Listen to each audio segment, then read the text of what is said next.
Depuis ce matin, les cuisiniers du Café de la Jatte ont retrouvé le sourire. Après plusieurs jours de grève, l'heure est à la préparation des dossiers de régularisation. Ils seront déposés en préfecture dès demain. Hier soir, le gouvernement a reçu le syndicat CGT. Il aurait promis d'étudier favorablement les dossiers de grévistes, salariés depuis plusieurs années en France. Pour Jean-Claude Amara, l'un des initiateurs du mouvement, la lutte ne fait même que commencer. Une position qui n'est pas sans rappeler celle de plusieurs hauts représentants du patronat français.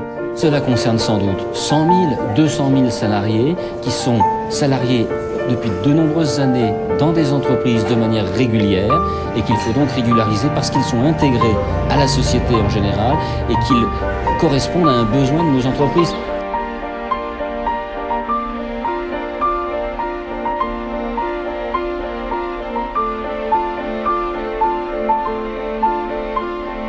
Toujours à propos d'argent, le pouvoir d'achat des salariés a globalement peu progressé en 2006. Il a augmenté pour les cadres et les professions intermédiaires, mais il a stagné pour les employés et même baissé pour les ouvriers, selon une étude de l'INSEE publiée aujourd'hui. Résultat, le moral des ménages a poursuivi sa chute en janvier, touchant le plus bas niveau de son histoire avec une baisse de 4 points.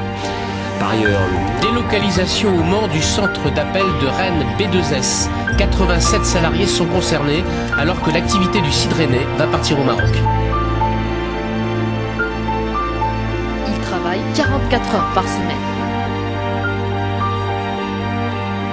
C'est une excellente main-d'œuvre parce qu'elle est jeune, elle est très solide physiquement, elle est extrêmement courageuse.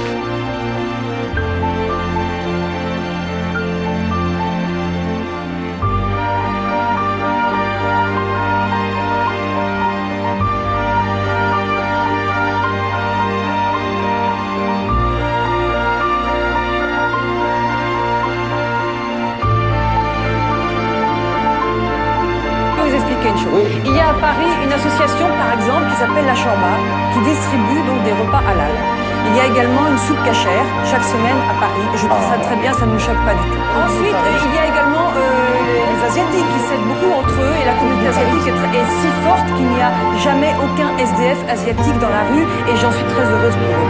Personne ne trouve ça choquant, d'accord? Pourquoi est-ce que nous autres Européens, qui sommes décidés donc à préserver notre identité et à s'aider entre nous, pourquoi est-ce que c'est tout de suite suspect? Parce que justement, on a dit, bon, on va faire donc une association plutôt en direction donc des nôtres,